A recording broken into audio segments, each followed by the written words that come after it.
Ito mga idol, kaibahan ngayon ng Yamaha NMAX. Ito guys, nakita niyo yan, yung kanyang headlight.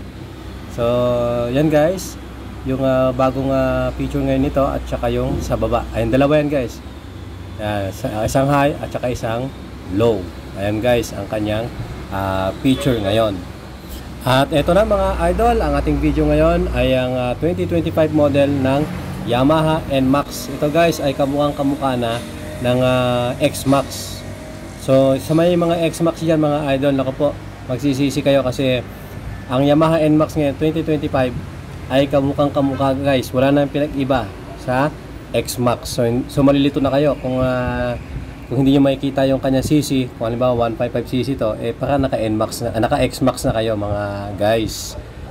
Ito ang kanyang feature ngayon. At syempre hindi lang yan guys ang iano ko sa inyo. Ang video natin ngayon ay i-update ko po kayo kung magkano ang updated price ngayon ng bagong labas na NMAX. So ayan guys pag hindi nyo nabasa yan, halimbawa tumatakbo yan, nakasakay kayo, nako guys, para kayo naka X-Max. At syempre papakita ko sa inyo guys yung kanyang yung size ng gulong niya kung binago. Tapos ito pa guys yung pansinin nyo. Nakita nyo itong tatlong layer na yan na guhit. So yan guys, ang pagtandaan na ang model na ito ay talagang updated ngayong 2025 ng Yamaha NMAX.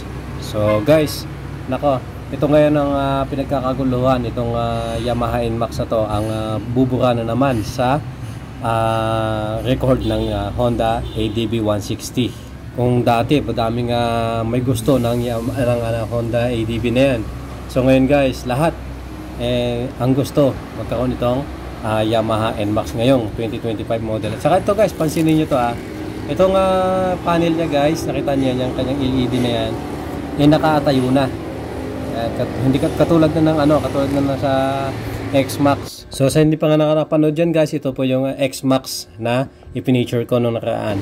So backread lang kayo dyan guys, makikita nyo po yung aking video ng X-Max. So kaya sinasabi ko po sa inyo na halos kaparehas na ng NMAX ngayong 2025 na nilabas ng Yamaha. Itong Yamaha NMAX. So talagang parang kinopya na nila guys. Kahit dito guys sa kanyang harapan dito ay iisa yung itsura ng X-Max ngayon guys na inilabas nila. So ito yung kanyang secret packet. So sa isa dyan guys ay keyless din. Tapos dito sa kabila guys, andyan po ang kanyang packet din, lagayan ng kung ano-ano yan dyan. Tapos meron din yung charging port guys, hindi nyo lang nakikita kasi nasa loob, madilim. So balik lang natin to guys. Ayan, bigla akong naglaway dito guys sa NMAX na to. Dati ayaw ko ng itsura ng NMAX pero ngayon guys, ibang iba na talaga parang X-Max na talaga. At dito naman tayo mga idol sa kanyang bandang likuran. Silip naman po tayo dito yung kanyang big mag mga idol, ng kanyang gulong. Napakalaki nakita nyo? Diba? Sinong mag-aakala na ito ay 155 lang? Nakita nyo itong laki ng kanyang gulong guys sa kanyang likuran. Ayan, silipin natin guys, medyo madilim, mag-iilaw po tayo dito mga idol.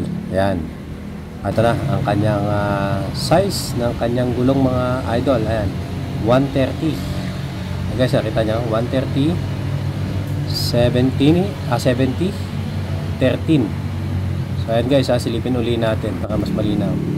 Ayan, 130 ang kanyang size, 70 tapos 13. Ayan ang kanyang size ng kanyang gulong dito sa likuran. So kung meron kayong NMAX natin, may pagko-compare nyo po yan. At ito guys ang kanyang feature dito sa likuran. Ayan kanyang mga ilaw. Tapos ito guys, mapapansin nyo ito. Ayan yan, parang ilong niya dito sa likuran.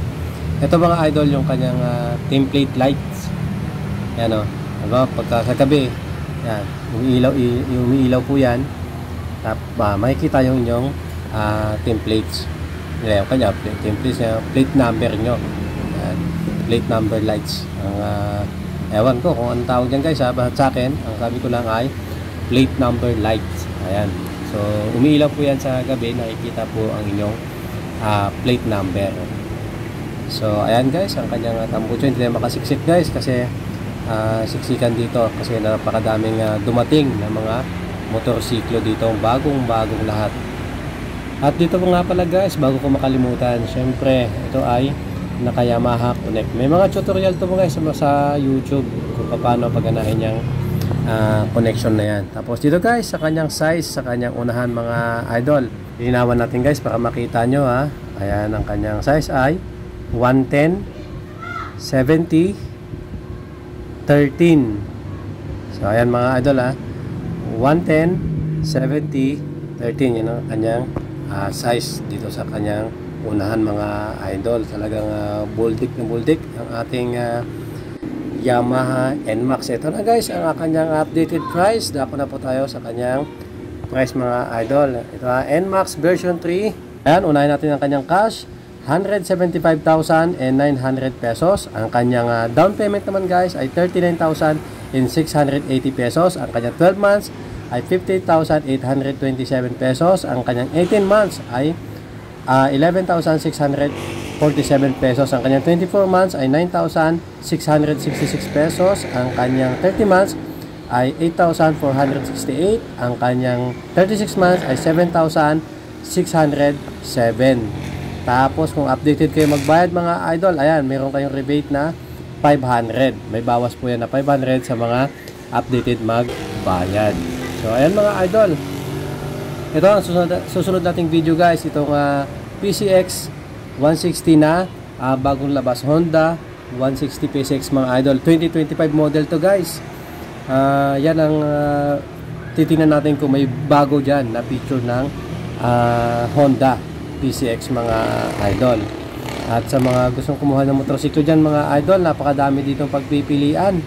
At kung saan to guys, ito papakita ko sa inyo kung saan ang ating address nitong Brothers Motors Corporation. At ito guys, lalabas na po tayo. Ang Brothers Motors Corporation mga idol, ang kanyang contact number, ayan na po.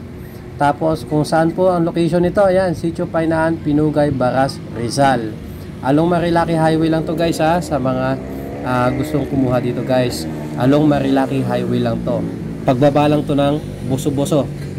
Thank you so much for watching mga idol. Sa mga hindi pa nakasubscribe dyan guys, pakisubscribe na po ang ating channel. At guys, kung meron po kayong mga katanungan o gustong i-update sa mga motorsiklo na pinapakita ko po sa inyo, comment lang kayo guys. Magtanong lang po kayo dyan, sasagutin po natin yan mga idol. Thank you po, salamat po mga guys. Thank you po.